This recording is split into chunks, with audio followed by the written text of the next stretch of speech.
الرحمن الرحیم۔ قرآن مجید کے حوالے سے جس غلط فہمی کا آج ہم تذکرہ کریں گے وہ دراصل ایک اعتراض ہے جو ہمارے ہندو بھائی اٹھاتے ہیں اور عام طور سے مسلمانوں کو پیش کرتے ہیں اور فرماتے ہیں کہ تم اپنی کتاب کے بارے میں یہ کلیم کرتے ہو، یہ کہتے ہو کہ وہ آفاقی کتاب ہے اور اس کے اندر تمام چیزوں کا ذکر ہے، تمام ادیان کا ذکر آیا ہے، تو سوال یہ اٹھاتے ہیں کہ ہندو مت کا ذکر قرآن مجید میں نہیں ہے۔ تو ایسی کتاب کے بارے میں جس کے بارے میں ہم یہ دعویٰ کرتے ہیں، مسلمان یہ دعویٰ کرتے ہیں، کوئی ایک آفاقی کتاب ہے، اس میں تمام علوم و فنون بھی بیان ہوئے ہیں، تمام ادیان کے بارے میں بھی تفصیلات موجود ہیں، تو یہ ایک ایسی آفاقی کتاب ہے کہ جس میں اتنے بڑے حصے کا، یعنی ہمیں معلوم ہے کہ ہندو مت ایک بڑا قدیم مذہب ہے، یعنی ہندوازم کی جو ہسٹری ہے وہ بہت قدیم ہے اور آج کل بھی دنیا میں ایک بہت وسیع تعداد ہندوؤں کی موجود ہے۔ تو سوال یہ پیدا ہوتا ہے اور اس اعتراض بھی یہ پیدا ہوتا ہے کہ قرآن اگر اس قدر ایک آفاقی کتاب ہے، اتنی یونیورسل کتاب ہے، اپنے اندر ایک تفصیل رکھتی ہے رہنمائی کے حوالے سے، تو یہ اس کی کیا وجہ ہے کہ ہندوؤں کا تذکرہ سرے ہی سے نہیں ہے؟ ہندو مت کا جو تذکرہ ہے، اس کی جو بلیفس ہیں، اس کا جو براہ راست جو ایک آپ کہہ لیجیے ان کے ٹینٹس ہیں، اس کا کوئی مینشن قرآن میں نہیں پایا جاتا۔ تو دیکھیے یہ اعتراض بھی اور یہ غلط فہمی بھی اس بات سے پیدا ہوئی ہے کہ ہم نے قرآن کا صحیح تعارف حاصل نہیں کیا اور قرآن مجید کے حوالے سے یہ نہیں جانا کہ وہ اس کا بنیادی ہدف کیا ہے۔ یہ بات کہ وہ ایک آفاقی کتاب ہے، یہ بات سرے سے درست نہیں ہے، یعنی اس کے بارے میں یہ کہنا کہ ایک یونیورسل کتاب ہے، یہ میں بہت سوچ سمجھ کے کہہ رہا ہوں کہ یہ ایک ایسا دعویٰ ہے جو مختلف ادوار میں کیا گیا اور اس دور میں زیادہ کیا گیا، اور اس بات کو پھر یہ کہا گیا کہ قرآن مجید جو ہے وہ ایک مکمل نظام حیات ہے، اور اس سے نعرہ یہ وجود میں آیا اور پھر یہ بات لہر اتنی بڑھی کہ یہ دعویٰ کیا گیا کہ قرآن جو ہے وہ تمام علوم کا جامع ہے۔ چنانچہ دیکھیے جو قرآن کا اپنا تعارف ہمیں قرآن سے سمجھ میں آتا ہے، قرآن کے مطالعے سے سمجھ میں آتا ہے، وہ یہ ہے کہ قرآن مجید جو ہے وہ عربوں میں نازل ہوا، عرب کی سرزمین میں نازل ہوا، اس میں کوئی شبہ نہیں ہے۔ اور قرآن اپنی نیچر میں اگر آپ دیکھیے تو یہ ایک مکالماتی کتاب ہے، اس میں مکالمہ ہے جو جگہ جگہ درج ہوا ہے، یعنی قرآن کے جو مخاطبین ہیں وہ ہیں جو اس کے سامنے کھڑے ہیں، اس کے سامنے جو کھڑے ہیں وہ کون کون ہیں؟ وہ یہود ہیں، وہ نصارہ ہیں مثال کے طور پہ، وہ مشرکین ہیں، ایک بڑی تعداد میں مکے میں موجود ہیں، مدینہ میں بھی بعد میں رہے، وہ پہلے بھی رہے، اور اسی طرح سابی ہیں، یہ سارے وہ آپ کے لیں ادیان ہیں جو وہاں موجود ہیں۔ تو قرآن چونکہ ایک بک آف ڈائلاگز ہے جس میں خداوند تعالیٰ کی طرف سے اور رسول کی طرف سے ڈائلاگ ہوا ہے ان لوگوں کے بارے میں، ان اقوام کے بارے میں، ان ادیان کے بارے میں جو سامنے کھڑی ہیں، وہ ہیں ان میں سے جو مسلمان ہو رہے ہیں، کچھ وہ ہیں جو منافق ہیں، تو جو سامنے کھڑے ہوئے ادیان اور اقوام ہیں، قرآن ان سے مکالمہ کر رہا ہے اور ان کے حوالے سے تفصیلات بیان کر رہا ہے، اور رسول کو درمیان میں کھڑا کر کے، نبی صلی اللہ علیہ وسلم کی ذات کو سامنے کھڑا کر کے ایک منذر کے طور پہ، ایک وارنر کے طور پہ، ایک خبردار کرنے والے کے طور پہ وہ سامنے جو کھڑے ہوئے لوگوں کو بتا رہا ہے کہ دیکھو تمہارے عقائد میں یہ غلطی ہے اور تمہارے جو دوسرے پہلو ہیں درست ہونے کے وہ یہ ہیں۔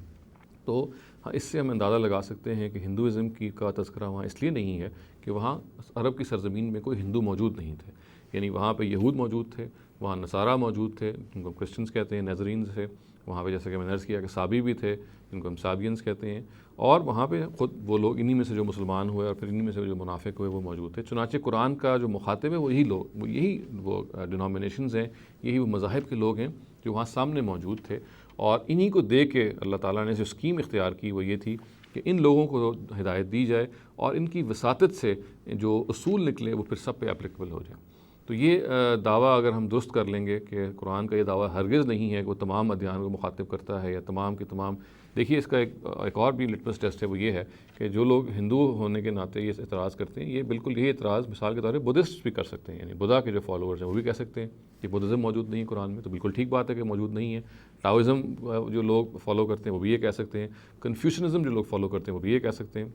اس کی بڑی وجہ یہ ہے کہ یہ سارے کے سارے جو ادیان ہیں یہ عرب میں موجود نہیں تھے، وہاں اگر ہوتے تو لازماً زیر بحث آتے۔ قرآن کا طریقہ یہ ہے، یعنی اللہ تعالیٰ کی اسکیم ظاہر ہے ہم سمجھنے کی کوشش کریں گے، وہ یہ ہے کہ اللہ تعالیٰ نے اسکیم یہ اپنائی کہ سرزمین عرب کا انتخاب کیا اس آخری رہنمائی کو نازل کرنے کا، وہاں کے جو لوگ ہیں ان کو ایک خاص پروسیس سے گزارا، ان کے سامنے اللہ تعالیٰ نے اپنا پیغام رسول کے ذریعے سے رکھا اور دنیا میں عدالت لگائی ان کی، اور بتایا کہ اگر آپ اس میں اللہ تعالیٰ کی بات کو جانتے پوچھتے ہوئے نہیں مانیں گے تو آپ کو دنیا میں اس کا بھگتنا پڑے گا سر انجام۔ یہ وہ سیٹنگ تھی جو عرب میں کی گئی، اس سیٹنگ کے ذریعے سے پھر یہ معاملہ کیا گیا کہ اللہ تعالیٰ نے رہنمائی دی اور اللہ تعالیٰ نے ان لوگوں کو مخاطب کیا۔ اب ظاہر ہے اگلا سوال سے بھی پیدا ہوتا ہے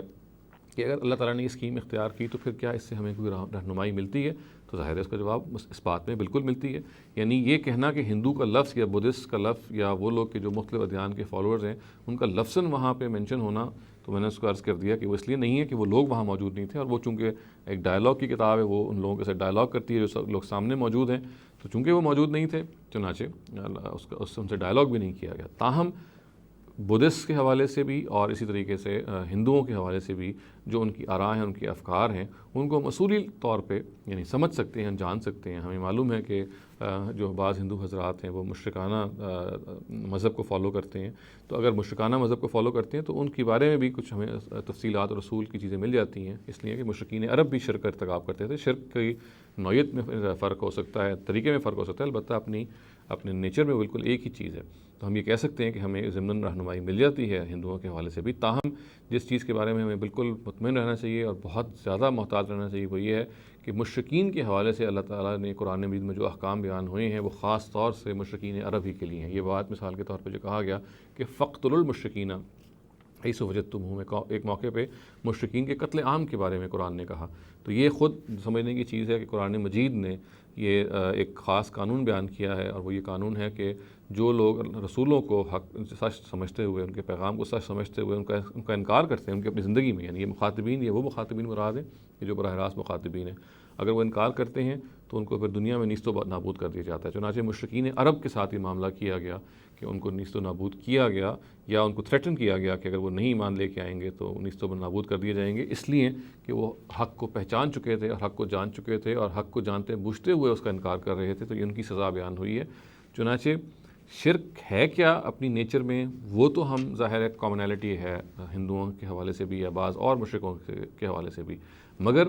جو معاملہ کیا گیا جو سب سے امپورٹنٹ سمجھنا کہ مثال کے طور پہ ہم اگر یہ کہیں کہ مشرکین جو ہیں وہ تو ہندو بھی ہیں اور مشرکین وہ بھی تھے جو عرب میں ہیں، تو جو معاملہ مشرکین عرب کے ساتھ کیا جا رہا تھا یا کیا گیا، ان کو ختم کیا گیا یا ان کو دھمکی دی گئی کہ اگر آپ نہیں مان لائیں گے تو ہم آپ کو مار دیں گے، یہ معاملہ بالکل اور ہے. اس کا تعلق رسول کے مشن سے ہے، کہ رسول کے براہ راست مخاطبین سے ہے، وہ لوگ کہ جو سامنے کھڑے ہوتے ہیں، جن کو رسول خبردار کرتا ہے، ان کو حق پہنچاتا ہے، حق ان پہ واضح کرتا ہے، اور پھر یہ کہتا ہے کہ اگر نہیں مانو گے، جانتے بوجھتے ہوئے انکار کرو گے تو یہ عذاب آئے گا. یہ ان مشرکین سے متعلق ہے. یہ معاملہ ہم ہندوؤں سے یا کسی اور نوعیت کے جو مشرکین بعد میں پائے جاتے ہیں ہرگز ان سے متعلق نہیں کر سکتے. یہ ذہن میں رکھنا چاہیے. ہندو ہمارے بھائیوں میں سے ہیں، ہمارے انسانی بھائی ہیں، ہمیں ان کے حوالے سے جو ان کو دین سمجھانے کی ضرورت ہے، ہم جس چیز کو ہم سچ سمجھتے ہیں، حق سمجھتے ہیں، اس سے ہمیں پہنچانا چاہیے، ان کو بتانا چاہیے. وہ ہمارے مدعو ہیں، وہ ہمارے ایڈریسیز ہیں، ان سے ہم ڈائلاگ کریں، ان کو ہم سچ بات جو ہم سچ سمجھتے ہیں وہ بتائیں، جو وہ سچ سمجھتے ہیں ان سے سنیں اور تبادلہ خیال کریں. اور ان کے شرک کو اگر ہم شرک جیسے ہمارے ان کے سامنے آتا ہے اس پہ ہم تنقید بھی کریں شائستہ طریقے سے، اس کی ہم غلطی بھی پوائنٹ آؤٹ کریں. مگر یہ کہنا کہ جو معاملہ اللہ تعالیٰ نے مشرکین عرب کے حوالے سے قرآن میں بیان ہوا ہے بے نہیں وہ مشرکین جو کہ ہندو مشرکین ہیں ان کے حوالے سے اس کا اطلاق کیا جائے گا، تو یہ بالکل ایک غلط بات ہوگی. اس کی کوئی گنجائش نہیں ہے. قرآن بالکل اسپیسیفک ہے کہ جو اس نے بات بیان کی ہے وہ مشرکین عرب کے حوالے سے ہے، اس لیے کہ وہ نبی صلی اللہ علیہ وسلم کے اس وقت کے وہاں کے مخاطبین تھے، ان پر اتمام حجت ہوا. اس کا مطلب کیا ہے؟ اس کا مطلب یہ ہے کہ حق کی حجت، حق کیا ہے ان پر خود رسول نے اس موقع پہ تمام کی، اس کی حجت اس کے بارے میں بتایا. ظاہر ہے کہ ہندو وہاں موجود نہیں تھے،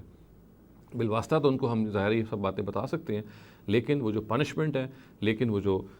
خدا کی طرف سے وعید ہے وہ ان لوگوں کے لیے خاص تھی، وہ ان ہندوؤں کے لیے ہرگز خاص نہیں ہے. ان کے ساتھ ہمیشہ معاملہ یہ ہوگا کہ تبادلہ خیال کیا جائے گا، ان کو دعوت دی جائے گی، ان کے ساتھ معاملہ افہام و تفہیم کا کیا جائے گا، ان کو بتایا جائے گا کہ دیکھیں اگر آپ نے جانتے بوجھتے ہوئے خدا کے ساتھ شرک کیا تو دنیا میں تو شاید اس کی آپ کو سزا کوئی نہیں ہے، مگر آخرت میں پھر آپ کو اس کی بہت گھناؤنی سزا ملے گی. مگر یہ بھی اس صورت میں کہ جب ان کو اس بات پہ یہ بتایا جائے گا کہ یہ جانتے بوجھتے شرک ہے، یعنی وہ شرک جس کے بارے میں ان کو اطمینان ہے کہ وہ شرک کے طور پہ کر رہے ہیں، تو اس کی سزا جو ہے وہ اخروی سزا بہت اللہ تعالیٰ کے یہاں سخت ہے. تو یہ وہ تفصیل ہے جس کو جاننے کے بعد ہم بآسانی یہ سمجھ سکتے ہیں اور جان سکتے ہیں کہ کیوں اللہ تعالیٰ نے ہندوؤں کا یا فار دیٹ میٹر باقی مذاہب کا قرآن میں ذکر نہیں کیا. اقول قولی ھذا واستغفر اللہ لی ولکم ولسائر المسلمین والمسلمات.